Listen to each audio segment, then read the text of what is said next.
Hello aspirants, welcome to Ekam Academy. Good morning all of you. In this video we are going to discuss about India's largest leopard safari that was inaugurated in the state of Karnataka. So we are going to learn about this particular biological park which is situated in the state of Karnataka. We are also going to discuss about a statutory body that is there to conserve zoos in India. At the same time we are also going to look into all the necessary information which you need to learn from leopard perspective. And all other things which are important for your examination will be covered in a short and crisp way. Stay tuned. So first thing, this is the image of a leopard, and this India's largest leopard safari is getting inaugurated in the state of Karnataka, especially in Bannerghatta Biological Park. This is in the state of Karnataka and almost near to the Bangalore. So this is the first thing you need to know. Then we'll look into the other aspects now. So this is going to be India's largest safari in terms of leopard safari, and also this is South India's first. That means already in North India, in the states of Rajasthan or in the states of Maharashtra, we had this concept of leopard safari. But in terms of overall India, if you see, this is going to be the largest in terms of area. So this is in the Bannerghatta Biological Park in the state of Karnataka. So first thing, we'll understand what is this particular issue about. Okay. So then, what are the features here? So who is going to set up this safari is Central Zoo Authority. So Central Zoo Authority is monitoring and regulating this particular safari. So here you have to keep in mind, this is a statutory body. This was established in the year 1992 under Wildlife Protection Act of 1972. So this is being chaired directly. Who is the chairman of this particular organization? It is the Ministry of Environment and Forest as well as Climate Change. He himself will chair this along with some 10 other members will be there. So this is the main composition. Then what is the main role of this particular Central Zoo Authority is to conserve the rich biodiversity, as well as it has to regulate and recognize zoos in India. So you have different types of zoos, right? So in Hyderabad you have Nehru Zoological Park, in Delhi you have Indira Gandhi Zoological Park. Like this we have many number of zoos in India. So all these zoos will be recognized as well as regulated by Central Zoo Authority, which is a statutory body. Then another thing you have to know from environment perspective is the concept of zoos is having relevance in ex situ method of conservation. So you know, in biodiversity conservation we have generally two methods. One is in situ conservation as well as ex situ. In situ means on the site itself, for example national park, biosphere reserve, wildlife sanctuary and all. But ex situ means you are taking the animal from its natural habitat and you are conserving some another place. So that is what the concept of zoo. Even a biological park which we are discussing, Bannerghatta, that is also a ex situ conservation method. Then this is all what you have to know. Then we also have to understand what is this uniqueness about Bannerghatta Biological Park. Actually this is in the state of Karnataka. It was made into a national park in the year 1974.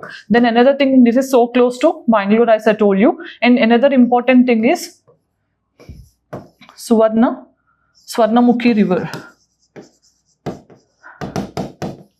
is passing. Swarnamukhi River is passing through this particular biological park. At the same time, if you see the vegetation normally seen here, you have dry deciduous scrubs, deciduous scrub vegetation, tropical deciduous forests are there. At the same time, tropical moist mixed deciduous forests are also found here. This is the common vegetation you see normally.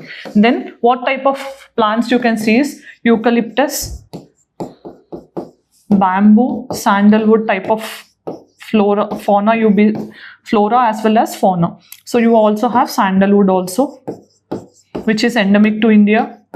Then you also have many types of fauna like Asian elephant, Indian leopard. You also have slender loris. Many types of fauna can also be seen. So this is with respect to Bannerghatta. We have seen the location, that is also important for your examination perspective. Then we'll see what is the status of Indian leopard. So first thing you have to understand is this Indian leopard. This is recognized as vulnerable in the IUCN Red List. It is also listed as in the Appendix 1 of CITES Convention. At the same time, it is recognized as Schedule 1 animal in Wildlife Protection Act of 1972. Then you also have to remember in the recent times itself, that is in 2024 itself, 5th assessment of population of Indian leopard happened, and according to the data, almost 13,874 leopards are there in India.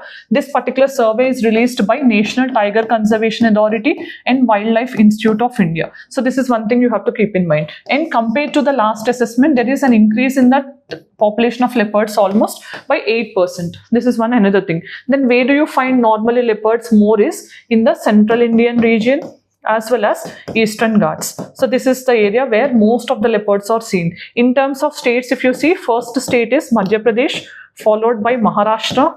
Then third place you have is Karnataka, followed by Tamil Nadu in the 4th place. These are the states which are having highest number of leopards. Then if you see leopards, normally they will be seen in every type of area. For example, you can see them in the tropical forest. They can also be seen in temperate, deciduous forest, or they can also be seen in alpine coniferous forests also, along with some scrubs and grasslands are also there where you can see this. Only exception where generally leopards cannot be seen is in desert areas or even in mangroves also of Sundarban. You don't generally see this particular leopard. And you know, most of the times this leopard is nocturnal.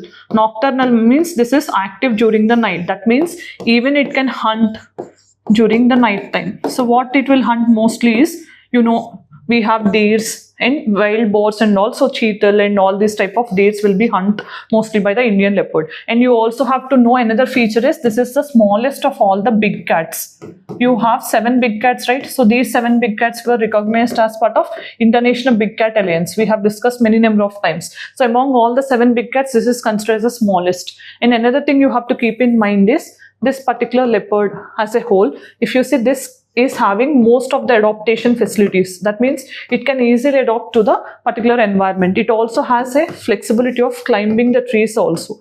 Generally, it climbs the trees at a very faster rate. And another important thing you have to keep in mind is, so normally this is also what the question I have seen in one of the comment to your YouTube video. So they have asked, so if you say cheetah was reintroduced recently, then in Tirupati and all those areas we'll see that chiruta is also in use. Chiruta has attacked and all these things. Chiruta is the term which you use for mentioning as an Indian leopard. Chiruta and cheetah are different. Try to understand this aspect also. Then another thing you have to keep in mind is which are all the tiger reserves or the national parks having the most number of leopards in India is. First place you have Nagarjuna Sagar Srisailam.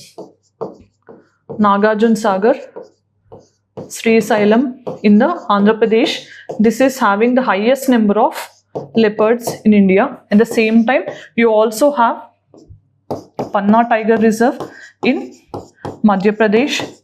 Then you have Satpura Tiger Reserve also in Madhya Pradesh, where you have more number of leopards. This is another important interesting fact one should know from Indian leopard and its conservation related aspects, right? So then let's see the practice question of the day. You have, in which of the following states in India, Indian leopard is commonly found? Among the given options, where do you normally naturally found more number of leopards? If you know, let me know in the comment section.